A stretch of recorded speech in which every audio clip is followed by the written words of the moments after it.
ختم نبوت کے مسئلے میں مولانا انور شاہ سے عدالت میں پیش ہوئے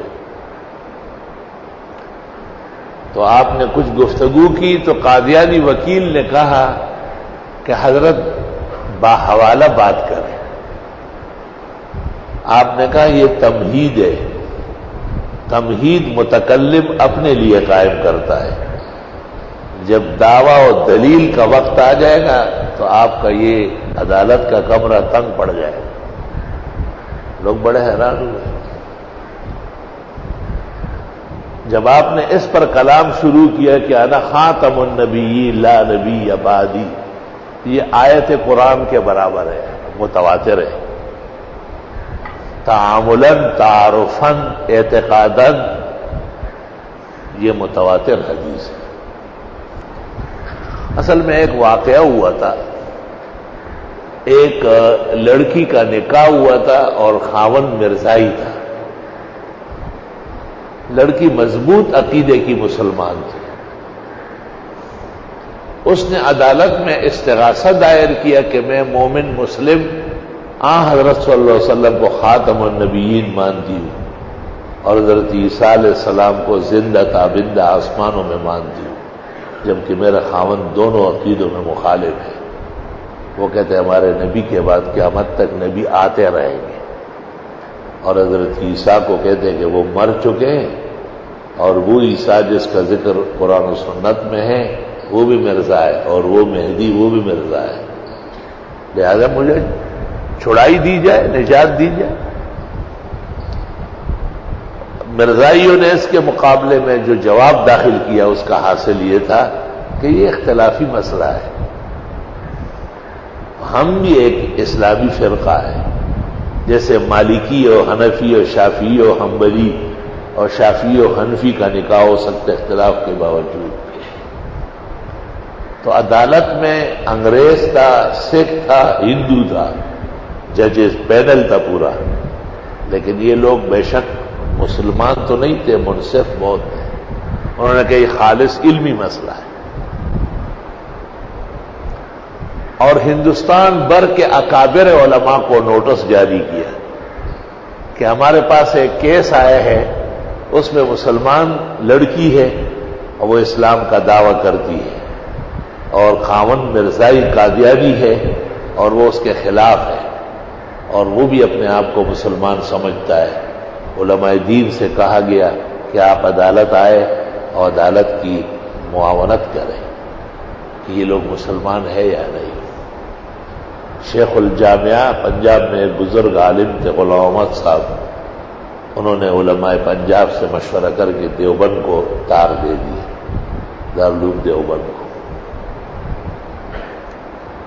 یہ وہ زمانہ تھا کہ حضرت اقدس مولانا انور شاہ سے بیمار تھے اور انہیں خونی بواسیر تھا، پڑھانا موقوف ہو گیا تھا، اور ان کے پلنگ کے نیچے بالٹی پڑی رہتی تھی، چند گھنٹوں میں خون سے بھر جاتی، پھر وہ پھینک کے پھر اس طرح. تو دیوبند میں مولانا اسد اللہ صاحب شیر بے شاہ اور مولانا مرتضی حسن صاحب امام المناظرین اور شیخ الاسلام پاکستان کا اور بانی مولانا شبیر احمد عثمانی جیسے مفسر متکلم محدث اور مفتی کفایت اللہ فقیہ ہند اور احمد سعید دہلوی، انہوں نے اس موضوع پر تیاری کی کہ دارالعلوم دیوبند کی طرف سے ہم پیش ہو. مقررہ تاریخ سے پہلے مناسب سمجھا گیا کہ اس سلسلے میں حضرت مولانا انور شاہ سے بھی دعائیں لی جائیں، اور شاہ صاحب تو بیمار تھے.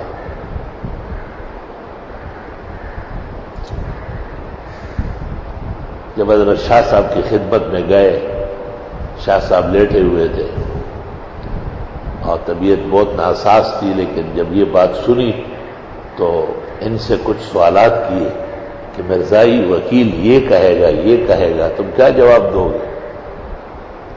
انہوں نے جو جوابات تیار کیے تھے وہ سنائے، اور شاہ صاحب نے کہا بہت اچھا، آپ لوگوں نے بڑی محنت کی ہے، اللہ جزائے خیر دے اور شفاعت کا سامان بنائے، لیکن مرزائی فرقہ اور ان کے وکیل نہایت عیار و مکار ہیں.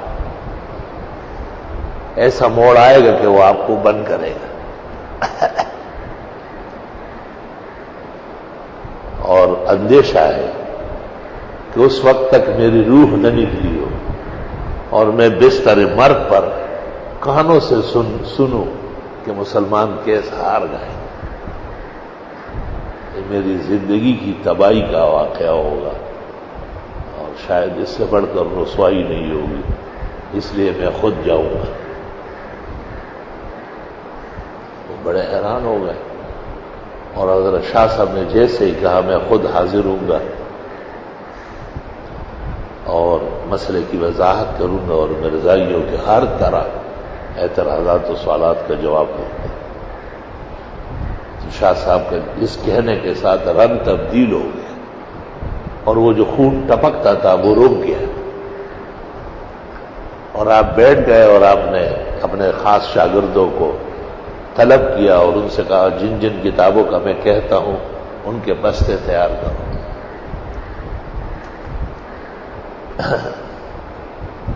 اخبارات دلی اور لاہور میں آیا کہ حضرت مولانا انور شاہ سے بہاولپور کے مقدمے میں خود پیش ہو. مرزائیوں پر بھی زلزلہ آیا. انہوں نے مولوی سرور الدین اور مولوی روشن خان کے ساتھ گفتگو میں حضرت شاہ صاحب کے موہوب ملاقات دی گئی.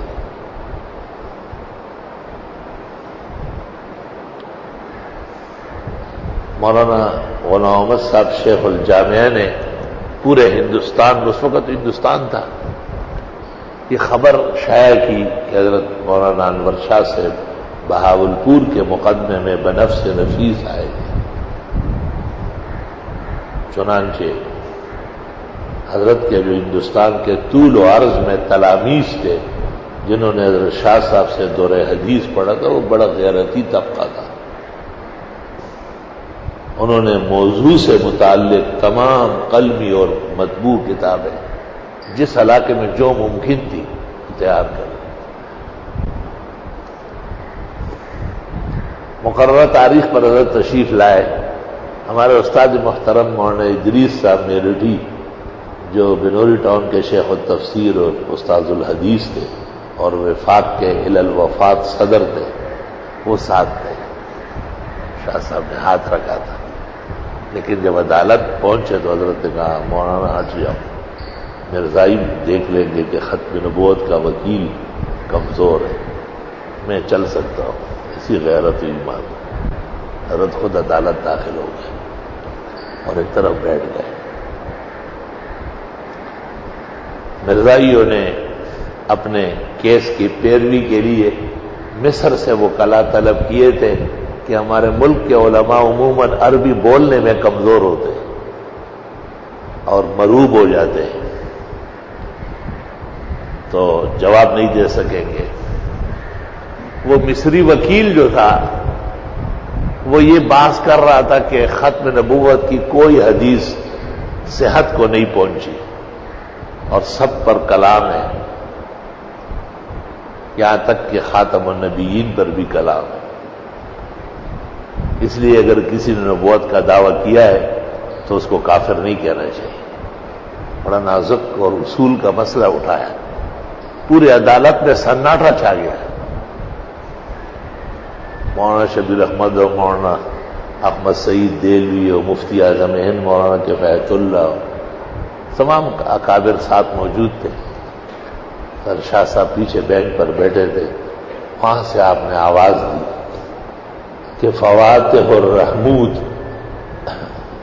شرح مسلم الثبوت میں اس حدیث پر اجماع نقل کیا گیا ہے کہ اس کے متواتر ہونے پر اجماع محدثین و فقہاء.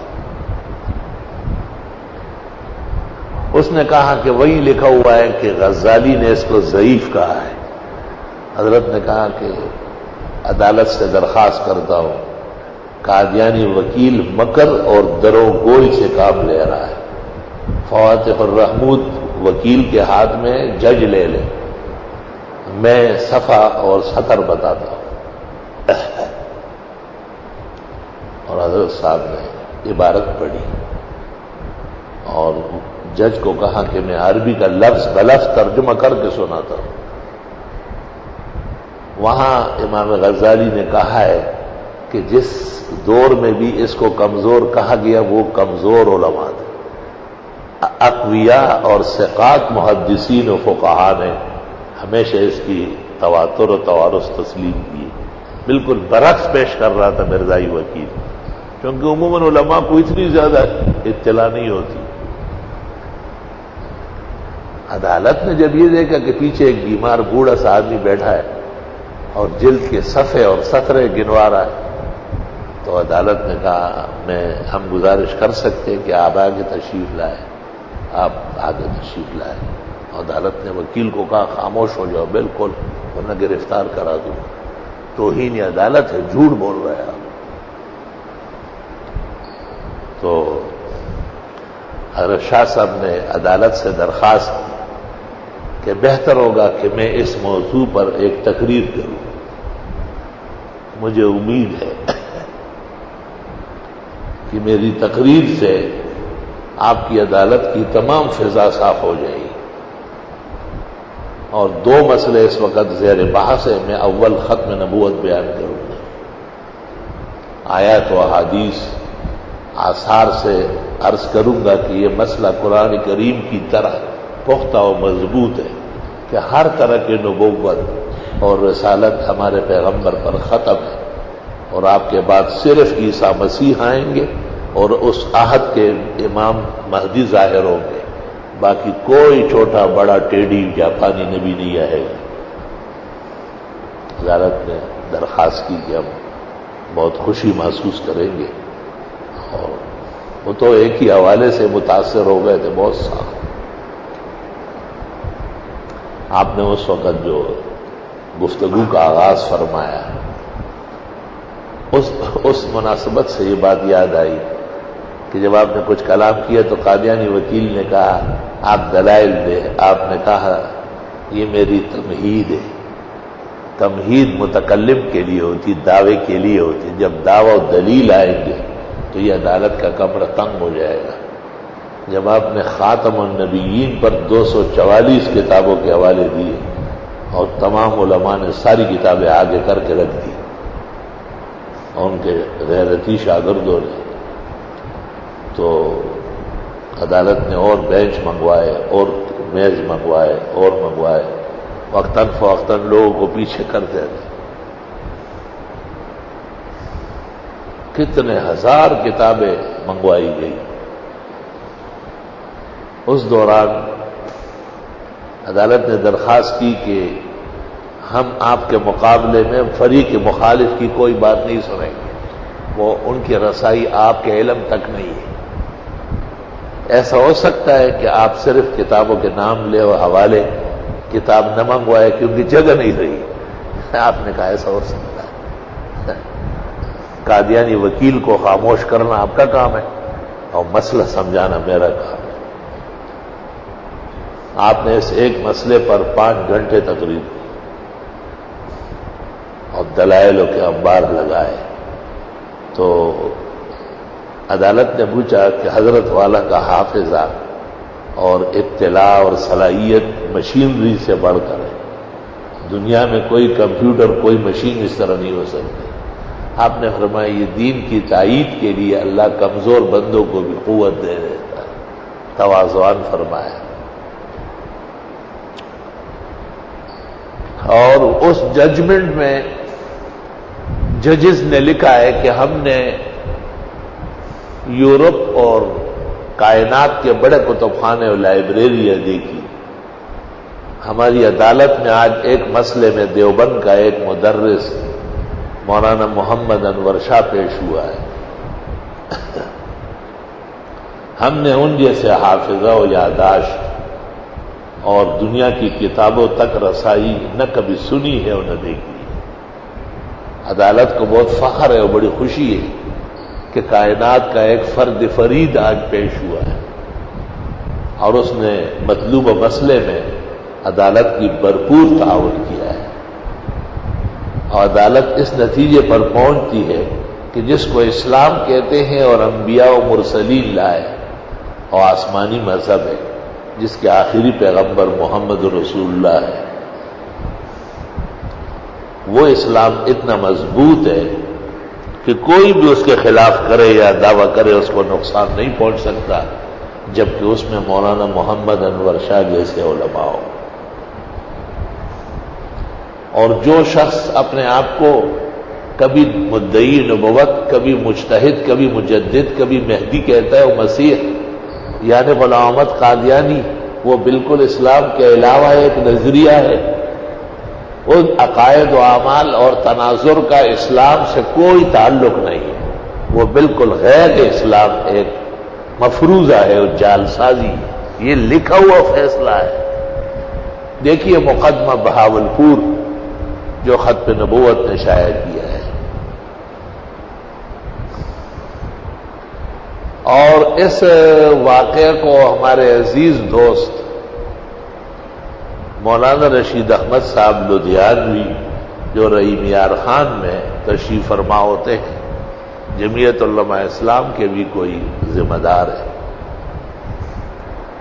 اصل میں وہ لدھیانہ کے ہیں، اور مرزے پر سب سے پہلے فتویٰ علماء لدھیانہ مولانا محمد لدھیانوی اور ان کے بیٹے اسماعیل لدھیانوی نے لگایا تھا۔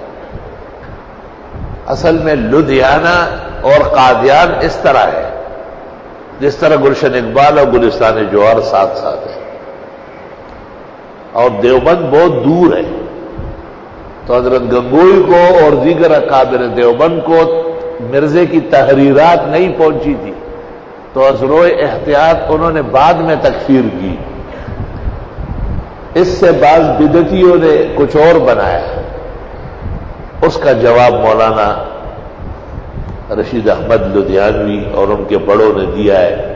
اصل میں ایک فتاوی شائع ہوا ہے، فتاوی قادریہ، اس میں بہت دجل اور لبس اور مکر اور دروغ سے کام لیا گیا تھا، تو اللہ جزائے خیر دے عزیز القدر مولانا رشید احمد لدھیانوی کو، جنہوں نے اپنے آباء و اجداد کے علم تراث بھی زندہ رکھا، اور حضرت شاہ صاحب کے بارے میں یہ انمٹ نقوش وہاں موجود ہے۔